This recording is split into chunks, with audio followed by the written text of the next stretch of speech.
Hi అండి. అందరూ ఎలా ఉన్నారు? అందరూ బాగున్నారు కదా! మేము కూడా బాగున్నామండి. మీరు కూడా బాగుండాలని కోరుకుంటున్నాను. ఇదైతే పార్ట్ 3 అండి. పార్ట్ 1, పార్ట్ 2 ఆల్రెడీ పెట్టాను కదా! ఇది పార్ట్ 3 అండి. ఇది ఫైనల్ ఇంకా. ఆహ్, పెట్టాలంటే చాలా వీడియో ఉంది. ఇంకా పనులు ఇవన్నీ చక్కబెట్టుకోవడం అంతా ఒక్కొక్క హోమ్ టూర్‌లో చూపించేసి ఎలా సర్దుకున్నాననేది చూపిద్దామనేసి ఇది పార్ట్ 3 ఎండ్ చేస్తున్నానండి. అయితే ఇప్పుడేంటంటే మొత్తం అంతా కూడా అక్కడి నుంచి వచ్చేసాం కదా! అక్కడి నుంచి వచ్చేసినప్పటికి 2 అయిందండి మధ్యాహ్నము. అయితే అప్పుడు ఇంక మొత్తం అంతా నేను లంచ్ కూడా ఆ రోజు ఏం ప్రిపేర్ చేయలేదు. మా వారు బయట నుంచి హోటల్ నుంచి తీసుకొచ్చేసారు. ఇంచుమించుగా ఒక 10 మెంబర్స్ ఉన్నామనమాట తినడానికి. అందువల్ల నేనేం వండలేదు. ఎందుకంటే అక్కడి నుంచి ఇక్కడికి వచ్చేటప్పటికి చాలా టైం అయిపోయింది. చాలా అలసట అండి. నా ఫేస్ చూసారా ఎలా వాడిపోయిందో అసలు అక్కడి నుంచి వచ్చాక పని నేను చేయలేను అసలు అనేసి అన్నాననమాట. ఎలా చెయ్యాలి? ఏంటి? నాకసలు అర్థం అవ్వట్లేదు. ఎక్కడ ఉన్నాయి? ఎలాగా తీసుకోవాలో కూడా తెలియట్లేదు నాకు అనేసి అన్నాను నేను మా వారితోటి. నెమ్మదిగా చేసుకోలే కంగారు లేదు అనేసి అన్నారనమాట. నీకు ఎవరు చేసినా నచ్చదు. పైగా మళ్ళీ వాళ్ళు చేసింది మళ్ళీ నువ్వు చేసుకుంటావు కదా! కాబట్టి నువ్వే నెమ్మదిగా చేసుకో అనేసి అన్నారు. నేనైతే ఇంకేం చేశానంటే ముందు కబోర్డ్స్ అన్నీ పేపర్స్ ఏసేసానండి. పేపర్స్ ఏసేసుకున్న తర్వాత కిచెన్‌లో మొత్తం అంతా కూడా ఆర్గనైజ్ చేసేసుకున్నాను. కిచెన్‌లోకి తర్వాత బెడ్రూమ్‌లో, పక్క రూమ్‌లో ఇంకా అలాగా ఆర్గనైజ్ చేసేసుకున్నాను. ఒక మాదిరిగా అనమాట. ఇంకా ఆ రోజు ఆ రో ఆ రోజే ఇంకా మంచం కూడా మా మరిది గారు, మా బాబు ఇద్దరూ కలిసి బిగించేశారు. బిగించేసిన తర్వాత దాని మీద దుప్పల్లో కట్ట అన్నీ వేసేసుకున్న తర్వాత ఏం చేశానంటే, ఇంకా బట్టలయ్యి ఉన్నాయి కదండీ! బట్టలన్నీ నేను బ్యాగ్స్‌లో పెట్టాను కాబట్టి అవన్నీ కూడా ఒక పక్కకంటే పెట్టేశాను. కబోర్డ్స్ అన్నీ ఏం సర్దలేదు ఆ రోజే. ఆ మార్నింగే సర్దాననమాట. ఆ మార్నింగే లెగిసి, మార్నింగే వచ్చి చక్కగా టీ పెట్టేసుకొని, టీ తాగి, వంట చేసేసి, ఆ తర్వాత నేను బెడ్‌రూమ్‌లోకెళ్ళి సర్దడం మొదలుపెట్టాననమాట. అసలు ఎంత నీరసమంటేనండి పిల్లల్ని కూడా స్కూలుకి పంపించలేదు నేను 1 వీకు. ఆ తర్వాత స్కూల్ స్టార్ట్ అయిన 1 వీక్ తర్వాత నుంచి పిల్లల్ని స్కూల్ పంపించాను. అదొకటి పిల్లల్ని స్కూలు మార్పిచ్చేసామనమాట. వేరే స్కూల్‌లో వేసాము. అందువల్ల నాకు కొంచెం ఇబ్బందే పిల్లలకి పాపం స్కూలు 10 డేస్ పోయింది. 10 డేస్ తర్వాత స్కూల్ తెరిచిన 10 డేస్ తర్వాత నుంచి పిల్లల్ని స్కూలుకైతే పంపించాను. మాకు ఈ హడావిడి తగ్గి నేను ఎక్కడియి సర్దుకొని కొంచెం వాళ్ళకి లంచ్ బాక్స్‌లో అయి పెట్టడానికి హడావిడి లేకుండా ఉండాలని మా వారు కూడా సరేలే పంపదు ఇప్పుడు క్లాసులు ఏం జరగవు కదా! అని అన్నారనమాట. అదొకటైతే స్కూల్‌లో అడ్మిషన్ ఉంటదా? ఉండదా? లేట్ అయిపోయింది. జాయిన్ చేసుకుంటాం మేము చేసుకోమని అంటారేమో అదొక టెన్షను. ఇవన్నీ చేసుకున్న తర్వాత మళ్ళీ అక్కడ స్కూల్ దగ్గరికెళ్ళి పిల్లల కోసం అన్నీ తీసుకురావడం అదొక టెన్షన్ అనమాట. అసలు బయటికెళ్ళాలనిపించలేదండి. అంత టెన్షన్‌గా ఉండేది. ఇల్లు మారడం ఒక ఎత్తయితే, ఈ స్కూల్ ఒకటొచ్చేయడం ఇంకా కంగారుగా అనిపించేసిందనమాట మాకు. ఇంక సరేలే ఏదైనా పర్వాలేదు ముందుగా అక్కడ మా ఇంటి దగ్గర ఆ స్కూల్‌లో ఒక టీచర్ చేస్తున్నారు. ఆవిడతో అయితే మాట్లాడి మేము ముందుగానే ఇలా ఇద్దరు పిల్లల్ని జాయిన్ చేస్తాం మేడం 2 అడ్మిషన్స్ ఉండాలి అని చెప్పామనమాట. సరే అన్నారు. అప్పటికే లేట్ అయిపోయింది అనేసి ప్రిన్సిపల్ మేడం అయితే ఇంత లేట్‌గా జాయిన్ చేస్తున్నారు ఏంటి అనేసి అన్నారు. ఇలా కొంచెం కొత్తగా ఇల్లు మారాం మేడం అందువల్ల లేట్ అయిపోయిందండి అని చెప్పామనమాట. సరే అనేసి అన్నారు మేడము. అయితే నేను ఇంక బెడ్‌రూమ్ అంతా క్లీన్ చేసేద్దామని ఫస్ట్‌గా వాగ్దానాలండి అవి వరుసగా పెట్టేసుకుంటున్నాను. వాటిల కోసం నేను హోమ్ టూర్‌లో ఎక్స్‌ప్లెయిన్ చేస్తాను. అయితే ఇయన్నీ మాకు మా అత్తగారు అందిస్తుంది. అందువల్ల నేను మొత్తం అన్ని బట్టలన్నీ నీట్‌గా సర్దేసుకుంటున్నాననమాట. చీరలు, సారీలు, దుప్పళ్ళు అన్నీ కూడా బ్యాగుల్లో పెట్టేసాను. అంటే నేను అవన్నీ తీసి మడత పెట్టలేదు. తర్వాత మడత పెట్టుకుందాము. ముందు ఈట్లికి వాటిలికి సెపరేట్ చేసేసుకుంటే ఆ తర్వాత నీట్‌గా మడత పెట్టుకుందాం అనేసనమాట. ఇంకా అలా ఎక్కడ నీట్‌గా తీసి సర్ది పెట్టేసాననమాట బెడ్‌రూము. కిచెన్ కూడా ఒక మాదిరిగా అలా సర్దేసానండి. కిచెను అసలు ఏమి కడగలేదు నేను. అవి కిరాణా అన్నీ సెపరేట్ చేసుకోవాలి. చేసుకుందాం అనేసి ముందుగా ఎక్కడ పెట్టుకుంటే ఇల్లు ఖాళీ అవుతది కదా! దాన్ని బట్టి ఒక్కొక్కటిగా చేసుకుందాం అన్నట్టుగా అలా చేశాననమాట. ఇది చాలా మందికి ఉపయోగపడతదండి. మనం ఇల్లు మారేటప్పుడు గానీ, అద్దింట్లకి వెళ్ళేటప్పుడు గానీ, ముందు ఏ రూమ్‌లో వస్తువులు ఆ రూమ్‌లో ఒక ఆర్గనైజర్‌గా పెట్టేసుకుంటే, ఆ తర్వాత మనం నెమ్మదిగా క్లీన్ జేసుకోవచ్చు. అన్నీ ఒకచోటే పాడేసుకుంటే అన్నీ కుప్పలుగా ఇల్లంతా చిరాకుగా ఉంటది. అలా చేసుకుంటే మనకి పని చాలా సులువవుతుందని నా ఒపీనియన్ అనమాట. అయితే ఇది అయితే సీసీలో తీసిందనమాట అండి. సీసీ కెమెరాలో తీశాను ఆ రూమ్ అంతా. తీసేవాళ్ళు లేక తర్వాత వారికి అడ్డుగా వచ్చేస్తది. అప్పుడే పీవీసీ డోర్స్ చూసారు కదా! అవి బిగించడానికి వచ్చారనమాట. ఇంకా ఆ రోజైతే అలా గడిచిందండి. ఆ రోజు మార్నింగ్ అయితే ఇంకా ఎర్లీగా లెగిసి ఉప్మా వండానండి. ఆ రోజు టిఫిన్ ఉప్మా వండేసిన తర్వాత ఈ పప్పయితే వండాను. పప్పు పెట్టేసి పప్పయితే తాలింపేస్తున్నాననమాట. ఇది అయిపోయిన తర్వాత ఇంకా కిచెన్ అంతా కడగాలి అనేసి ఆ రోజు ఇంకా దృఢంగా నిశ్చయించేసుకున్నాను. ఇంకా మా పిల్లలు కూడా స్కూల్‌కెళ్ళిపోతే నాకు హెల్ప్ చేసే వాళ్ళు ఉండరు కదా! అవి ఇవి తెమ్మంటే తెస్తారు గమ్మున అనేసి ఇంకా ఆ రోజు కిచెన్ అంతా క్లీన్ చేసేయాలని ప్రిపేర్ అయ్యాననమాట. అది థర్డ్ డే అండి. నేను అక్కడ కొత్త ఇంటికెళ్ళిన తర్వాత మూడో రోజనమాట. ఇంకా వెళ్ళిన 1 వీక్ వరకు పనిలేనండి. ఇంకేం చేశానంటే మొత్తం కొద్ది కొద్దిగా ఉన్నాయి కదా డబ్బాల్లో అవన్నీ కూడా చిన్న చిన్న బౌల్స్‌లో వేశాను. ఇంకా బౌల్స్ సరిపోయేసరికి ఏం చేశానంటే న్యూస్ పేపర్స్ తీసుకొని ఇంకున్నవన్నీ కూడా న్యూస్ పేపర్స్‌లో అయితే పొట్లాల కింద కట్టేసాననమాట. కట్టేసి యూజ్ అయ్యి చూసాను. యూజ్ అవనియన్నీ పాడైపోయినయి పాడేసి మొత్తం డబ్బాలన్నీ కూడా మంచిగా నీట్‌గా కడిగానండి. అవన్నీ అయితే నేను అప్పుడు కొత్తింట్లో పాతిల్లు ఉంది కదా! అమ్మేసాము. ఆ ఇంట్లో తీసుకున్నాను. అవన్నీ కూడా డబ్బాలన్నీ ఫ్లిప్‌కార్ట్‌లో తీసుకున్నాననమాట ఒక ఆర్డర్‌లో. మా ఇంటికి ఎవరొచ్చినా కిచెన్‌లో ఇవే అందంగా కనబడేయనమాట. డబ్బాలు చాలా బాగున్నాయని అనేవారు ఎవ్వరు చూసినా సరే. నన్ను చూసి మా ఇంటి దగ్గర ఇద్దరు ముగ్గురు కూడా లింక్ పంపిస్తే తీసుకున్నారనమాట ఆ డబ్బాలో. అంత మంచిగా అవి అందరికి నచ్చాయి. ఎక్కువ వాడే డబ్బాలో అయితే కారం, పసుపు, ఉప్పు ఇవి వాడతాం కదా! అవైతే అదే చుట్టూ సిల్వర్ బార్డర్ వచ్చింది కదా! అవి పోయాయండి.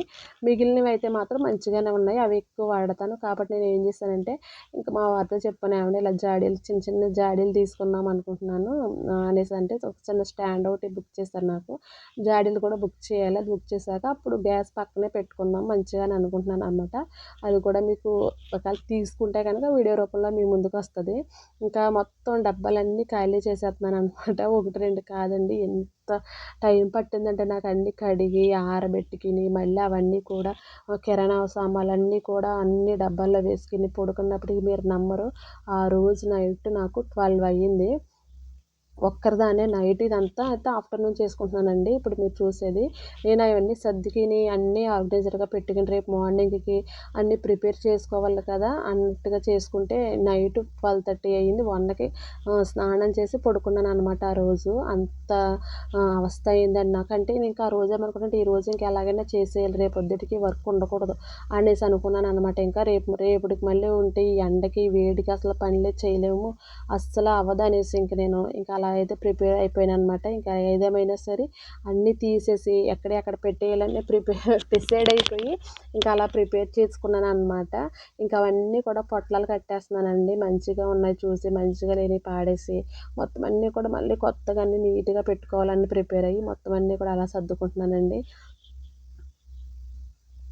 ఇవన్నీ ఎప్పటికప్పుడు ఏం చేస్తారంటే నేను కడుక్కోకుండా తు ఎప్ ఏ వస్తువు అయిపోయినా అదే ఏ ఐటెమ్ అయిపోయినా ఆ డబ్బా వెంటనే కడిగేసుకుంటాను. ఇప్పుడు ఒక పచ్చడి డబ్బా అయినా, జీలకర్ర అయినా ఏ డబ్బా అయినా సరే వెంటనే కడిగేస్తాను. కారం అయిపోతే వెంటనే కడిగేసుకొని ఆరిపోయాక మళ్ళీ అందులో స్టోర్ వే పెద్ద దాంట్లో ఉంటది కదా! అది తీసి చిన్న దాంట్లో వేసుకుంటాననమాట. అలా స్టోర్ చేసుకుంటాను. ఏదైనా అంతే ప్యాకింగ్‌లో అయితే ఒక పెద్ద డబ్బాలో వేసేసి పక్కన పెట్టుకుంటాను. అయిపోయాక వేసుకుంటాను. ఇంచుమించుగా మాక్సిమం అందరూ అలాగే చేస్తారు. కాకపోతే ఏంటంటే పెద్ద మురికేమని ఉండవనమాట వస్తువులు. అయినా కానీ కొత్తిల్లు కదా! కడుక్కోవాలి అన్నట్టుగా అనమాట ఇంక నేను కడగడం మొదలైతే పెట్టేసాననమాట. ఇంక ఇవన్నీ కడిగానండి. ఇక్కడి నుంచయితే నేను మాట్లాడను. లాస్ట్‌కి మళ్ళీ మీతో మాట్లాడతాను. ఇవన్నీ నేను ఎలా కడిగాను, ఆరబెట్టానన్నది ఓన్ సౌండ్స్‌తో వినండి. చాలా బావుంటుంది. వీడియో అయితే స్కిప్ చేయకుండా చూడండి. ఇప్పటి వరకు నా వీడియో చూసి నన్ను ఆదరించినందుకు చాలా చాలా థ్యాంక్ యూ. ప్లీజ్ నా ఛానల్ సబ్స్క్రైబ్ చేసుకొని నన్ను సపోర్ట్ చేయండి. వెళ్తూ మాత్రం లైక్ చేయడం మాత్రం మర్చిపోకండి ఫ్రెండ్స్. ప్లీజ్ నా ఛానల్‌ని సబ్స్క్రైబ్ చేసుకుంటారని కోరుకుంటున్నాను. Thank you so much for watching.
చెప్పాను కదండీ! ఆ రోజైతే నైటు 1 అయిందని 1:00 అయిందనమాట. నేను తలుపులన్నీ వేసేసుకొని, అప్పుడు ఇంకా అవన్నీ ప్రిపేర్ చేసేసి అప్పుడు పడుకున్నానండి వెళ్ళి.